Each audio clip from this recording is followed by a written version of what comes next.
Wisconsin Commissioner Nathan Hudek. So thank you all so much for building upon the NCOIL NAIC relationship. So we look forward to a great few days. We have a very busy and interesting agenda with model laws and topics to discuss. And with that, I'm going to turn things over to our president, New York Assemblywoman Pam Hunter. And just a few quick words about the Assemblywoman. So Assemblywoman Hunter started participating in NCOIL several years ago, and right off the bat, she made an immediate impact on the organization, just been sponsoring important model laws, just displaying exceptional leadership skills. And I think everyone that saw her participate in NCOIL knew that she had a bright future ahead of her, not only at NCOIL, but in her home state of New York. So now to have her continue her participation and now preside over the organization as president has just been tremendous. It's been such a pleasure to work with her. So please join me in welcoming NCOIL President, Assemblywoman Pam Hunter.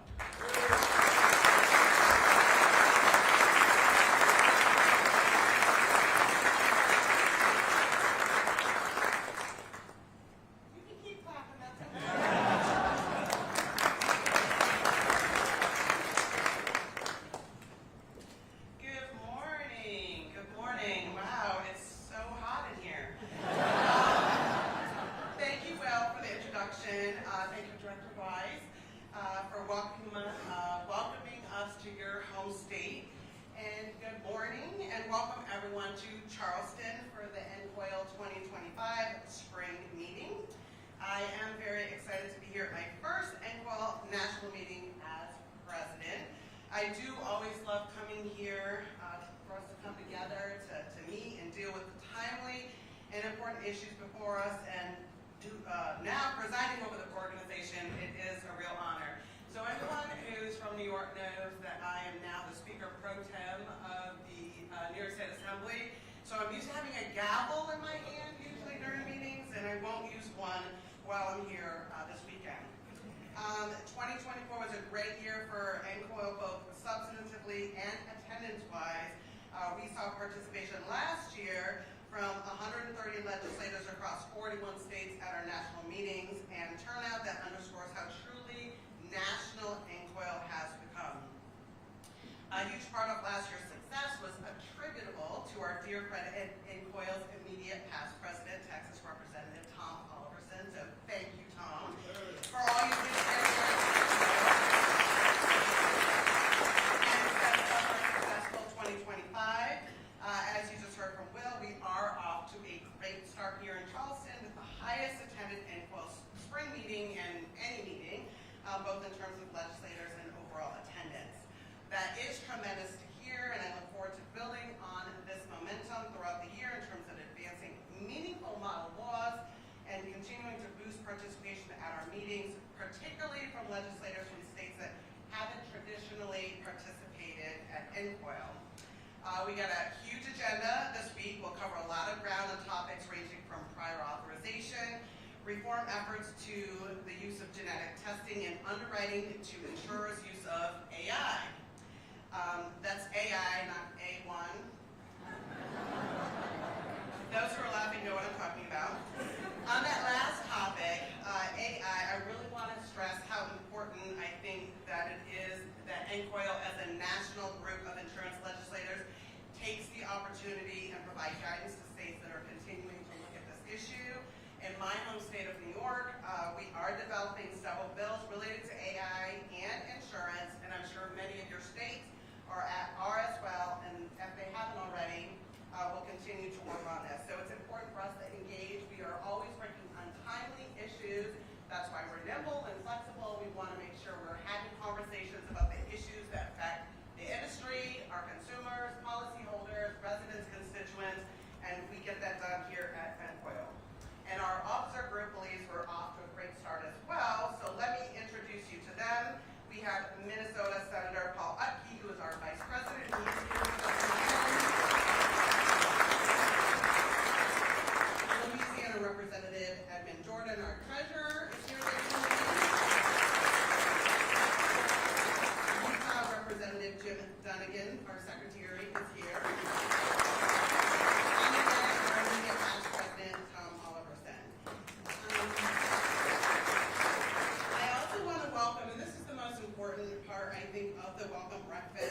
is to welcome first-time legislators for this meeting. And we got a whole bunch of first-time legislators. And you'll see on your table, there's a packet, and there's their pictures and their names, so you can put names to faces.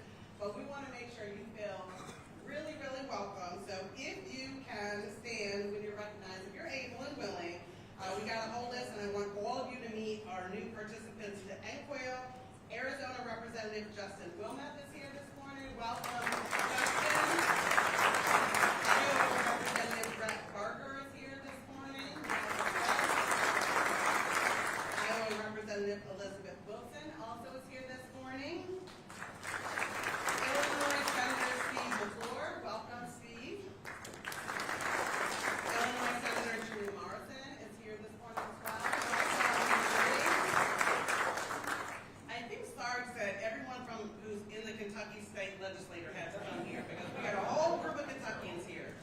It's Kentuckians, right? Kentucky Representative Adriel Campbell is here. Kentucky Representative Mike Kleins.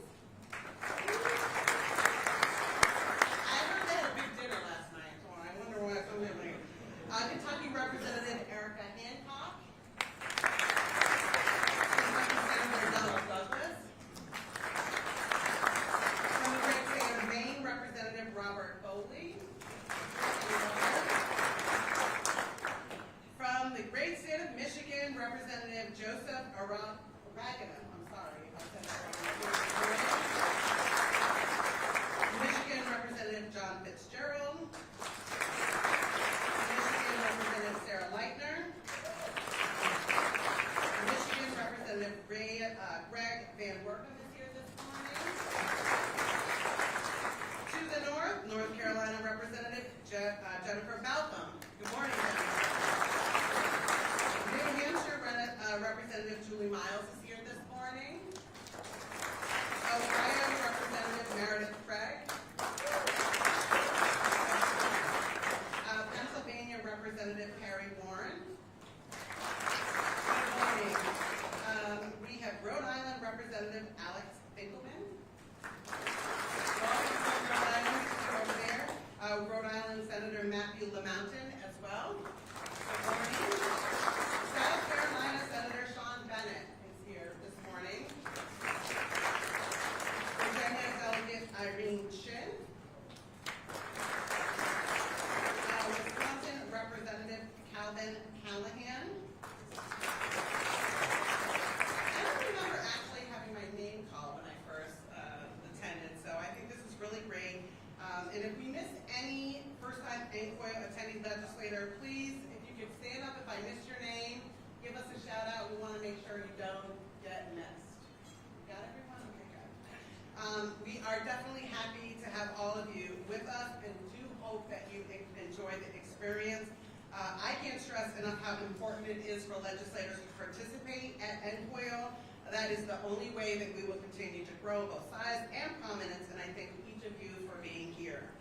Please participate as much as you would like and don't hesitate to ask questions and make comments during the committee meetings and general session. This meeting is for you, so please, we want you to actively participate.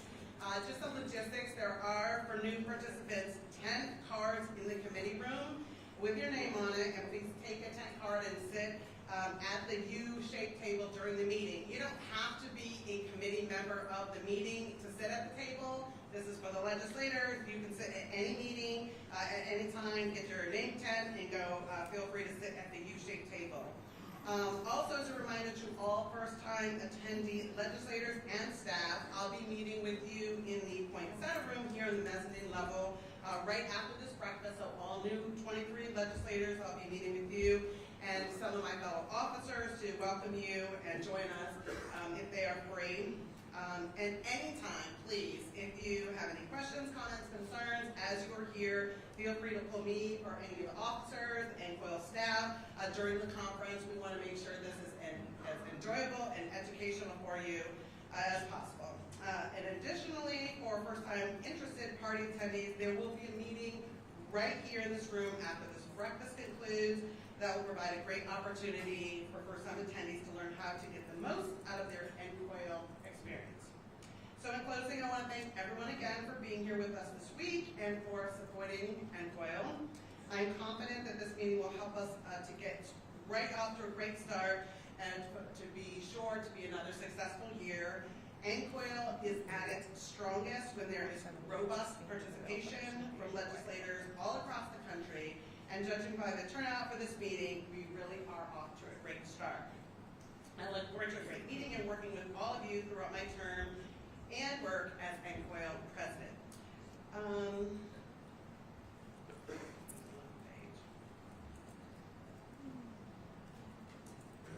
I'm introducing a special guest. Okay. So we're pausing for 2 minutes. I don't know any jokes. That was my husband's job. So, speak amongst yourselves. The NFL draft and why my Giants are not going to be doing well this year. We'll say that for another week.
Health and Human Services Secretary Robert F. Kennedy Jr.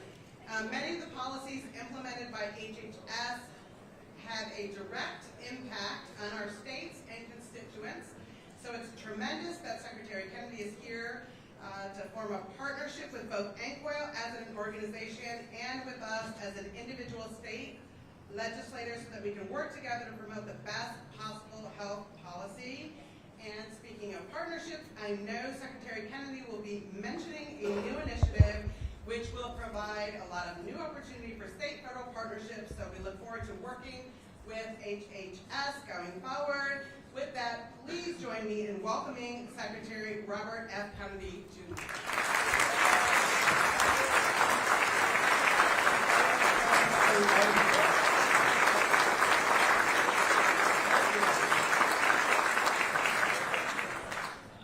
I'm going to be brief. I want to announce today a significant achievement in expanding access to transformative therapies for Medicaid beneficiaries. The basic idea that we've been working on is intuitive, tying payments to manufacturers to whether the drug actually works for patients. To achieve that goal, CMS negotiated with manufacturers of the FDA-approved gene therapies for sickle cell disease to create an innovative payment structure and a set of patient supports. The result was a novel kind of public-private partnership. I'm very happy to say that an astonishing 35 states, covering 84% of Medicaid beneficiaries with sickle cell disease, have applied to participate in this new model. We're going to work hard to get them all onboarded by the end of the year. We already have one of them onboarded as today, and many of them in the immediate pipeline. The level of participation by states was unprecedented, and it far exceeds the usual benchmarks for participation in CMS Innovation Center models, which goes to show that we are meeting a real need that states have for affordable next-generation therapies. The robust engagement from the states testifies to the strength of the deal we negotiated with manufacturers. We anticipate learning from this model and adapting it for future applications. We believe it promises long-term savings for the states while also improving access for Medicaid beneficiaries, and so this is a real win-win for everybody. It also illustrates a broader principle that I want to realize throughout HHS. People assume that budget cuts translate into worse service for beneficiaries, and I don't think it has to be that way. When we adopt cutting-edge technologies and make tough but fair negotiations with industry, we can cut costs and improve patient care. This is a mindset of efficiency and creativity that I hope we will come to expect from HHS. I want to thank all the partners who have had a role in this important achievement. First, I want to recognize the patient community representatives that are here today. Sickle cell disease is a terrible illness. I have many friends who have it, and their lives are devastated. They oftentimes live in agony. We have seen an incredible strength and resilience in those affected by sickle cell disease and their caregivers. We understand that this is a community that is looking for options to be empowered to make the best choices possible for their health. So thank you for your relentless advocacy. Second, I want to thank our state partners. South Carolina has been an invaluable supporter, and states like South Carolina with high burdens of sickle cell disease have helped inform the design of our model. I especially want to thank Senator Tim Scott, who has been a long and loudest advocate and champion for the voices of people with sickle cell disease. We are so grateful for his support for our efforts. I also want to thank all the other states that have engaged with us through this process. This has been a true collaboration from the outset. Third, I want to thank our industry partners. While negotiations are never easy, the success of this model shows that voluntary approaches can work and you have the right partners across the table. I believe that they have negotiated in good faith and that they too act from a desire to serve. Without the support and commitment to access, we wouldn't be here today. Finally, I want to thank the community of medical providers working tirelessly to make the system work for your patients. We want to make it work better for you and for them. We're here today because the department has a deep commitment to ensuring access for Medicaid beneficiaries to next generation therapies, and particularly those like the gene therapies for sickle cell disease, which can address the root cause of chronic disease and transform the life of beneficiaries. We look forward to working with all of you to deliver on that commitment. Thank you for joining us, and thank you for your participation and your partnership in the efforts to make America healthy again. God bless you all, and thank you.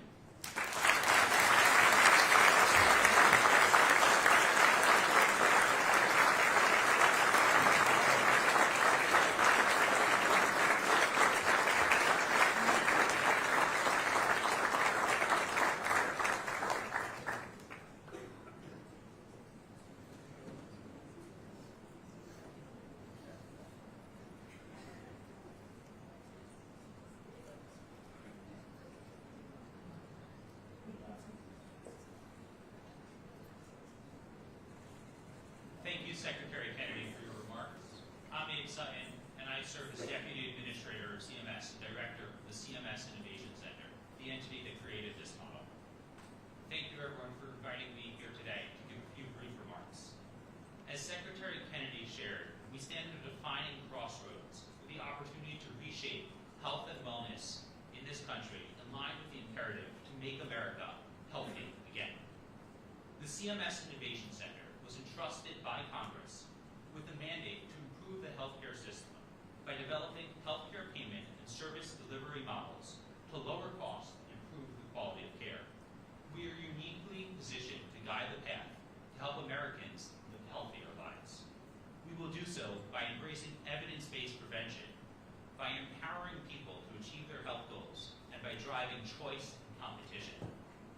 As the Secretary shared, the Department of Health and Human Services has a deep commitment to ensuring access to transformative therapies for people on Medicaid. This commitment is particularly important for therapies like gene therapies for sickle cell disease that get at the root causes of chronic disease. Rather than treating symptoms, we treat the cause.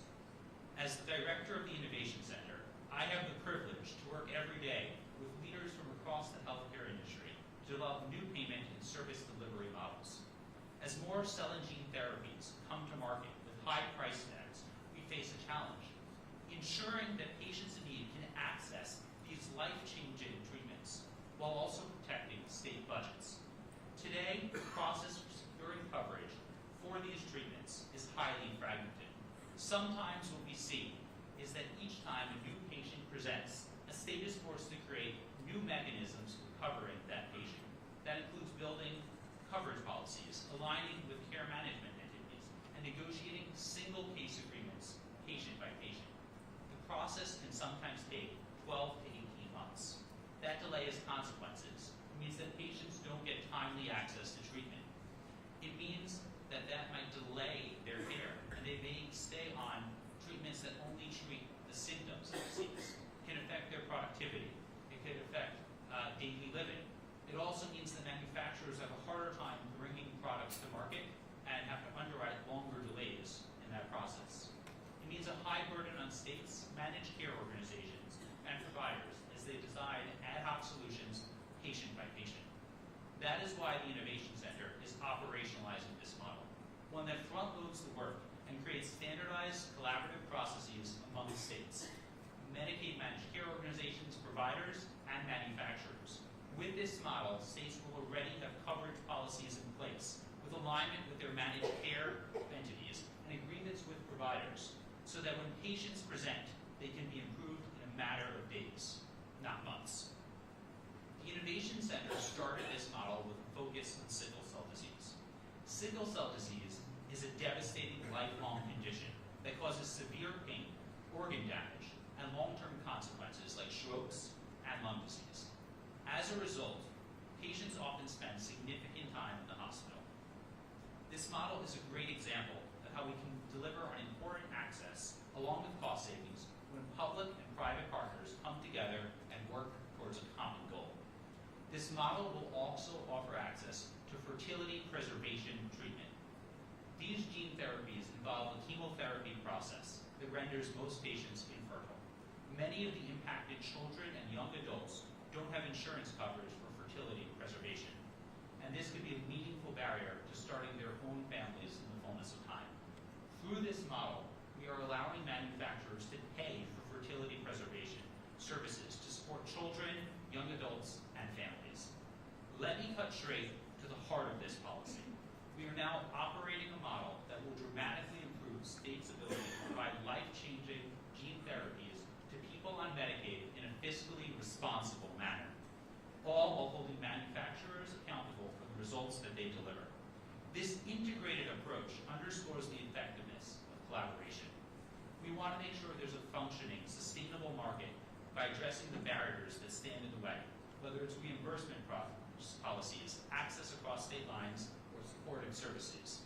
People often face real hurdles in getting these therapies, and the Innovation Center, under the leadership of Secretary Kennedy, Administrator Oz, is focused on breaking down barriers and improving lives for people on Medicaid.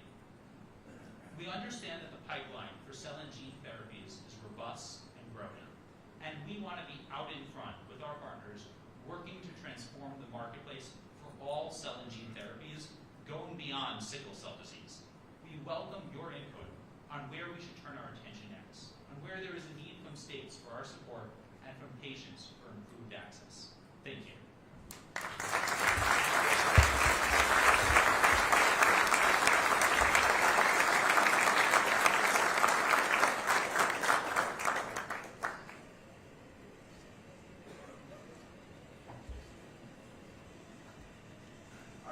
Thank you so much, Secretary. It's really an honor to have you here, and then NCOIL first, to have a cabinet member at one of our meetings. So we can't thank you enough.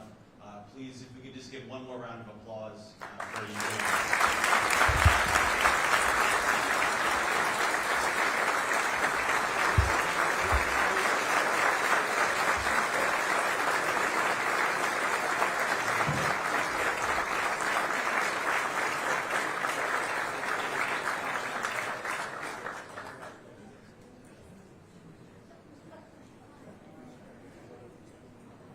Despite our little hiccup there, we have ended 5 minutes early, so that worked out great. So just a little scheduling announcements. If you're a non-legislator attending your first NCOIL meeting, there's going to be a meeting in this room in about 5 minutes if you can meet in the middle of the room. Legislators attending their first NCOIL meeting, there will be a meeting with leadership up one floor on the mezzanine level. And then the committee meeting rooms are also on the mezzanine level, and the first committee meeting will be the Work Comp Committee at 9:45. So thanks again, everyone, and we look forward to a great meeting.